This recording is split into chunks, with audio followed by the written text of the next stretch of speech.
Today we are to discuss about our next concept, that is what we call hyponymy and incompatibility.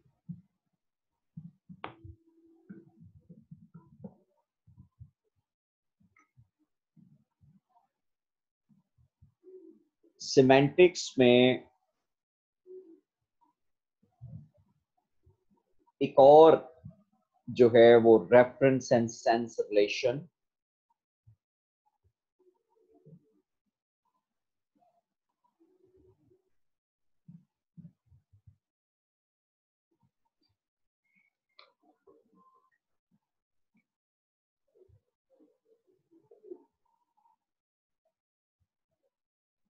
हाइपोनोमी को जब हम बात करते हैं, it is to be called as, I must say you,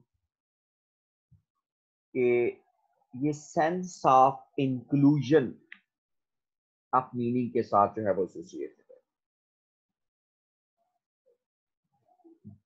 यानी कि meaning of one is included in the meaning of other.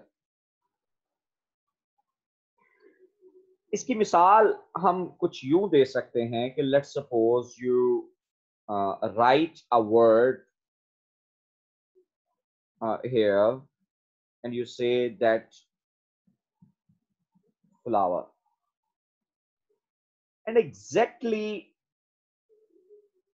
आप जो हैं वो उनके जो पैरेलल हैं वो दो मतलब आप यूज कर सकते हैं.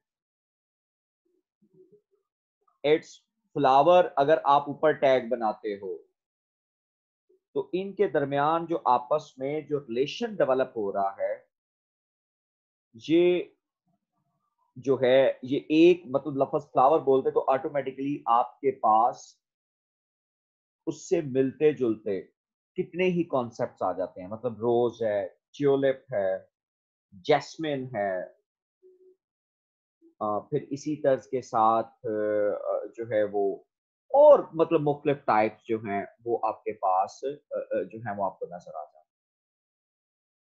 इसी तर्ज से आप अगर सुपर हेड में एक लिखते हैं बात वर्च्यू, और आप वर्च्यू के साथ एसोसिएट करते हो कि कौन कौन सी वर्च्यूज हो सकती हैं. It can be honesty, it can be patience, ये आपके मतलब जो है वो वर्च्यूज हैं. इसी तर्ज के साथ आप जो हैं वो फर्दर आप इंगेज करते हैं लाइक फ्रूट, और फ्रूट के साथ आप आगे फर्दर एसोसिएट कर सकते हैं. That is what we call, I must say you people, it can be you can say apple, and it can be mango, or you can say grapes. अब ये जो आपने सिर्फ एक लफ्ज लिखा, अपने अंदाजा कीजिएगा कि you wrote only one word, but the thing is that you are able, आप इस काबिल हो गए कि आप उससे एसोसिएटेड वर्ड जो है वो ऑटोमेटिकली उसके साथ अकर करना शुरू कर दिया. आपने लफ्ज जस्ट एक लिखा है, लेकिन उससे जो एसोसिएटेड वर्ड्स हैं वो साथ में जो है वो हमें एंगेज होते हुए दिखाई दे रहे हैं. And this is the literally beauty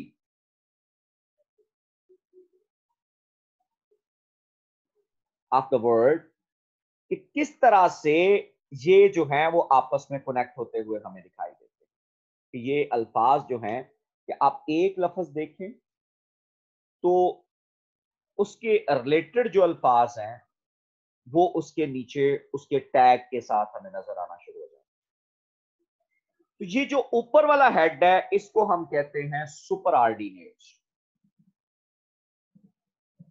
semantics language के अंदर हम इसको क्या कहते हैं, that is what we call superordinate. और ये जो इसके नीचे, ये 2 भी हो सकते हैं, 4 भी हो सकते हैं, 5 भी हो सकते हैं, ये सबऑर्डिनेट है। ये हम लोग इनको सबऑर्डिनेट के तौर पर एसोसिएट करते हैं। सो मोर और लेस हमें इस बात को समझने की जरूरत है कि hyponymy basically it is a sense of inclusion, कि if one word occurs, then the other words occur automatically। दूसरे अल्फाज जो हैं वो खुद ब खुद जो है वो यू कैन से अकर ऑटोमेटिकली, वो खुद ब खुद अकर करना शुरू कर देते। आपकी जो है वो उसमें जाती मतलब आप अंदाजा कर लें कि आपने जस्ट एक लफ्ज बोलना है, हमने यही एक एक लफ्ज बोला और क्या हुआ कि बाकी अल्फाज जो हैं वो ऑटोमेटिकली। तो इस वजह से जो एक लफ्ज आगे फर्दर अल्फाज को जन्म देगा हम लोग उसको सुपर ऑर्डिनेट के तौर पर जानेंगे। और जो अल्फाज उस सुपर ऑर्डिनेट की वजह से अकर करेंगे वो सब ऑर्डिनेट जो है वो कहलाएंगे। यानी कि एक अगर हमारा सुपर ऑर्डिनेट है तो other would be called as subordinate. उसके बाद जो 2 अल्फाज हैं लाइक वर्ड के हमारे सामने, ये 2 अल्फाज मौजूद थे तो हम इनको कोहाइपोनोमीज कहेंगे।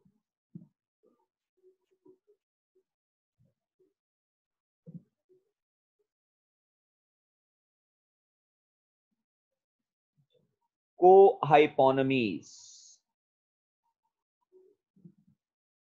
ये हमारे लिए कोहाइपोनोमीज बन जाएगी। ये इन दोनों का जो आपस में रिलेशन होगा दैट वुड बी कॉल्ड कोहाइपोनोमी। और ये रिलेशन सिर्फ इधर नहीं होगा बल्कि ये कोहाइपोनोमी कौन है, रोज एंड जैस्मीन, ये 2 हो सकते हैं, ट्यूलिप हो सकता है, इसमें तीसरा आप ऐड कर सकते हैं, ये आपस में कोहाइपोनोमी। फनेस्टी एंड पेशन, ये दोनों आपस में कोहाइपोनोमी।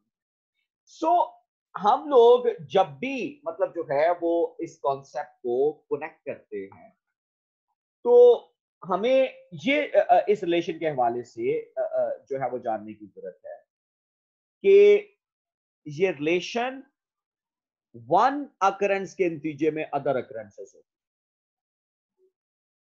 और हाइपोनोमी हेल्प्स अस, हम क्यों हाइपोनोमिक रिलेशन रखते हैं या क्यों हाइपोनोमी बनाते हैं, उसके पीछे जो एक्चुअल वजह है वो सिर्फ और सिर्फ ये है कि ताकि हम एक जैसे सेमनेस ऑफ द वर्ड जो है वो हम ले सके। मसलन सपोज हम फ्लावर बोल रहे हैं तो फ्लावर्स के टैग के नीचे जितनी टाइप्स ऑफ फ्लावर्स हैं वो आप लिख सकते हैं। आप मतलब वेजिटेबल की बात कर रहे हो तो जितनी वेजिटेबल्स हैं आप लिख सकते हैं। आप फ्रूट की बात कर रहे हो, जितने फ्रूट्स हैं आप लिख सकते हैं, फ्रूट हैं वो आप लिख सकते हैं।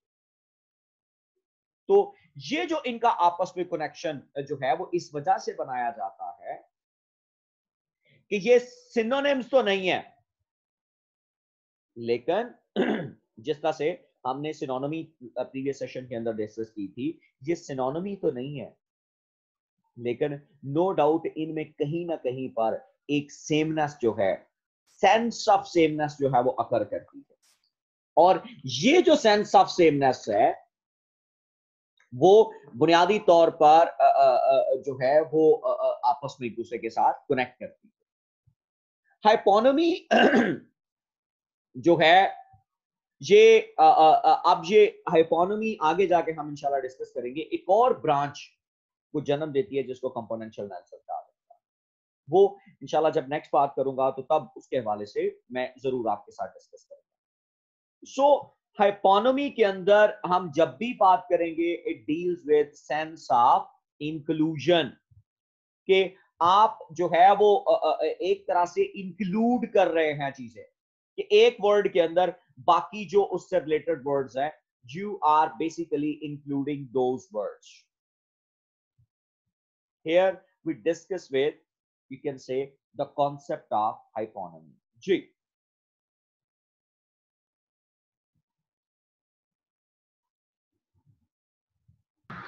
जी Hyponymy is related to complementary and incompatibility, whereas the compatibility, relationship ये of आगे implicit इंशाल्लाह जब हम लोग कंप्लीमेंट्री रिलेशंस जब की बात करेंगे और इनकम्पैटिबिलिटी की, ये वहां होगी। whereas the relation of implicit denial is the called incompatibility, the relation of implicit inclusion, कि जब हम लोग किसी चीज को इंक्लूड कर देंगे, is called hyponymy, वो hyponymy कहलाएगा। जी the relationship is implicit inclusion is called hyponymy. This relationship is easy to demonstrate. The color is red, for example. Demonstrate करना बहुत आसान है। जी कौन गया? the color red, for example, the color it includes comprehend the colors scarlet and the scarlet vermilion. and Just vermilion। as a मतलब term suppose flower हम लोग includes ये the term बात करें कि अगर हम लोग लफ्ज लिखते हैं रेड, ये कलर की एक टाइप है, जारी सी बात है, एक कलर है जो हम लोग मतलब डिस्कस कर रहे हैं। तो जो ही आप लफ्ज रेड लिखते हैं तो ऑटोमेटिकली उसके नीचे आपको दो अल्फाज नजर आएंगे, that is what we call scarlet and vermilion. Just as the term flower includes daisy, और फिर forget me not and rose, फिर ट्यूलिप, जैस्मिन, ये सारे के सारे फ्लावर की category. The including term in our later example flower is known as superordinate। कि जो जो including term है in our later example, वो superordinate है, and the included term जो हम बाद में हम कहते हैं वो subordinate या co-hyponymies कहलाते हैं। The assertion of a you can say hyponymy, this is a rose, तो इसमें ऑटोमेटिकली ये एक सेंस मौजूद है, assertion of superordinate, कि rose is a flower, कि what is rose, rose is a flower, this is a rose, तो automatically हम ना भी बोलेंगे और ब्रैकेट में हम ये लिख देंगे कि दिस इज अ रोज, तो ब्रैकेट में हम उसको फ्लावर मेंशन, मतलब जो है वो हमें पता है कि ये फ्लावर है।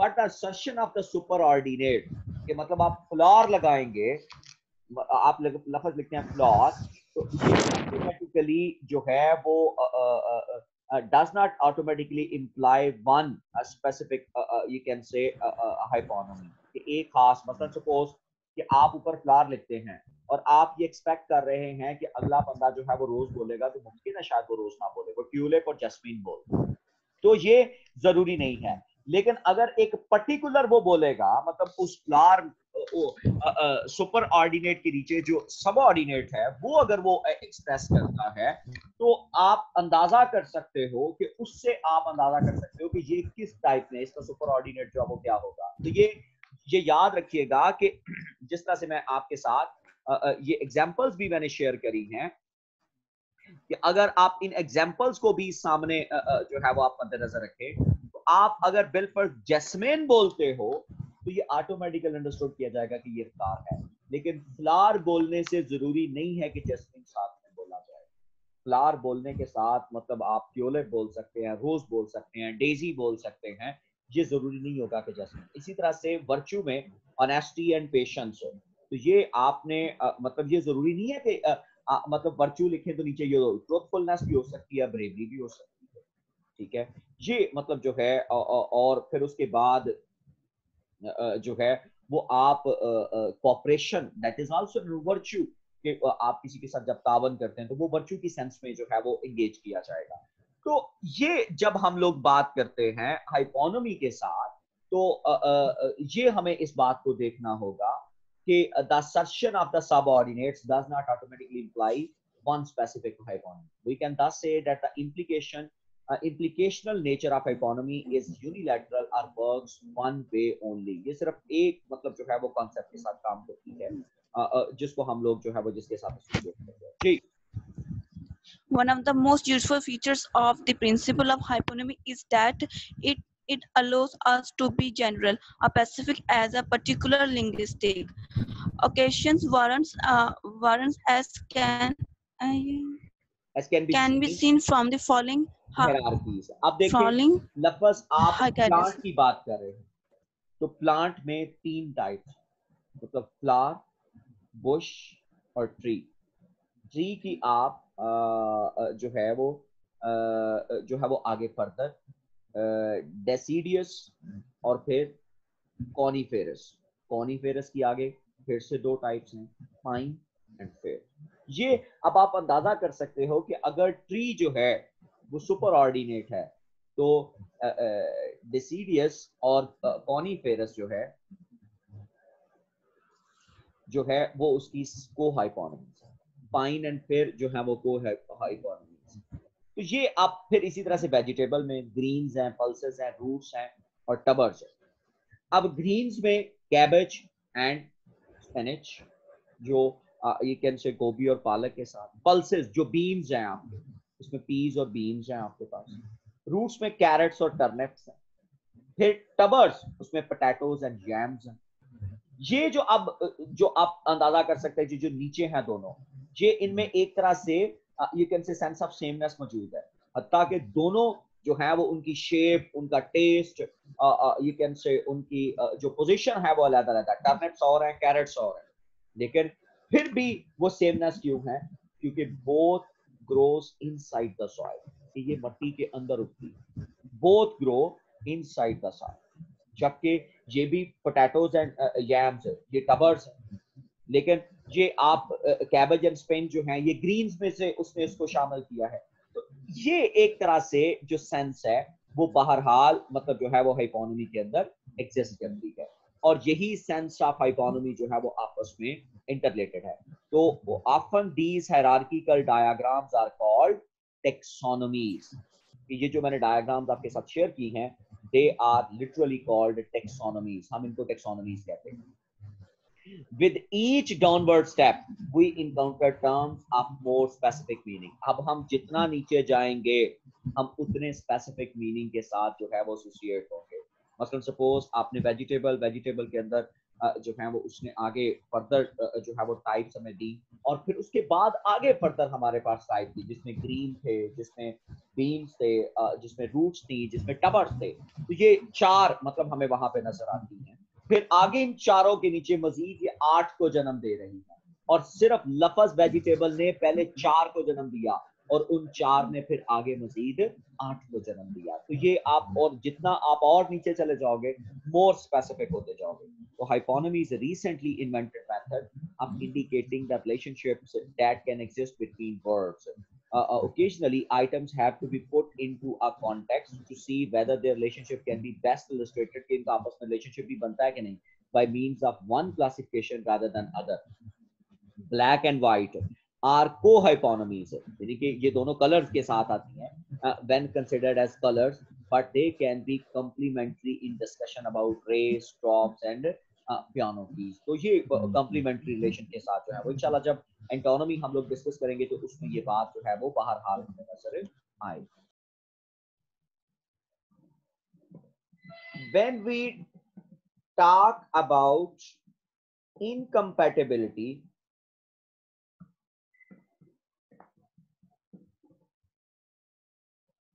we say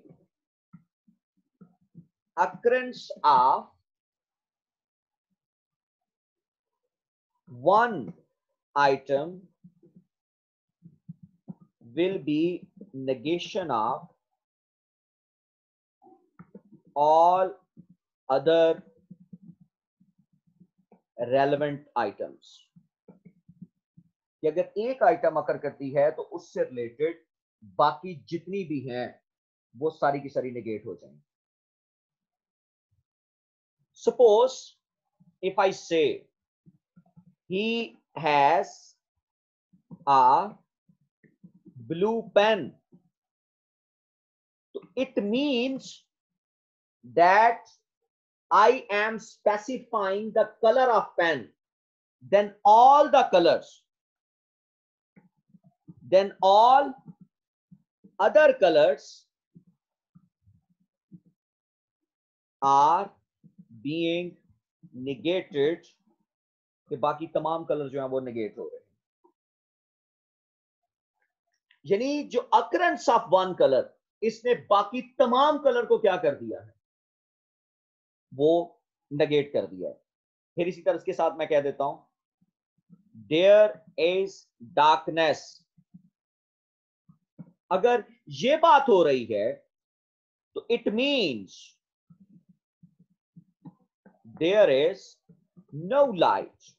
occurrence of one, low light, you can say high light, light की कोई सी भी फॉर्म जो है वो अब वहां पर नहीं एग्जिस्ट करेगी, कि occurrence of one is the negation of other, that is what we call incompatibility। कि अगर जब एक आ जाएगा तो ऑटोमेटिकली दूसरा जो है वो वहां से क्या हो जाएगा, नेगेट हो जाएगा। ये इस बात की मतलब जो है वो शर्त मानी जाती है कि जब भी आप मतलब इनकम्पैटिबिलिटी की बात करेंगे, यू वुड सी कि उसमें occurrence of one will be negation of the other का कॉन्सेप्ट जो है वो इमर्ज करेगा। सो इस कॉन्सेप्ट को हम लोग अब जो है वो देखने की कोशिश करते हैं कि ये किस तरह से मौजूद है हमारे पास।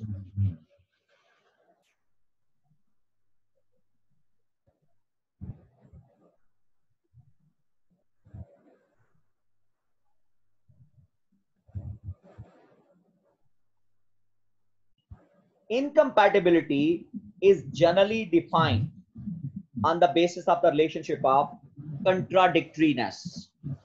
ये contradictory relationship है between sentences। For example, the following simple and familiar example from the color items in English: if someone says John was wearing a red hat, this will be understood as implicitly, ये हम खुद से assume कर लेंगे कि John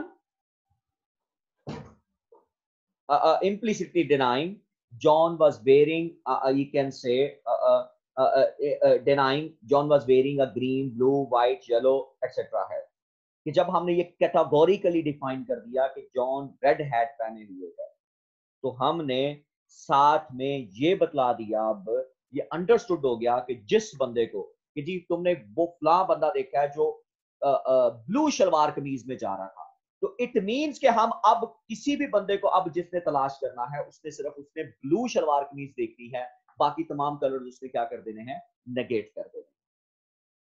And the substitution of any one of the terms in the set, green, blue, white, yellow, etc. for red would also be taken as implying the denial, कि ये denial हो जाएंगे। अब John was wearing a red hat, the color terms therefore form a set of incompatible lexical items, कि जो है वो incompatible हैं ये आपस में lexical items। Suppose एक बंदा ये कह देता है कि आज उन्होंने घर में मतलब जो है वो suppose vegetable में से they you can say cook you can say peas today, so it means all other types of vegetables जो हैं वो सारी की सारी क्या हो गई हैं, नेगेट कर दी गई है। इनकम्पैटिबिलिटी में ये एक बात आपने याद रखनी है कि अगर सेंटेंस वन और सेंटेंस टू जो हैं अगर जो है वो आर इम्प्लिसिटली कंट्राडिक्टरी, तो हमें ये बात अंदाजा करनी होगी कि ये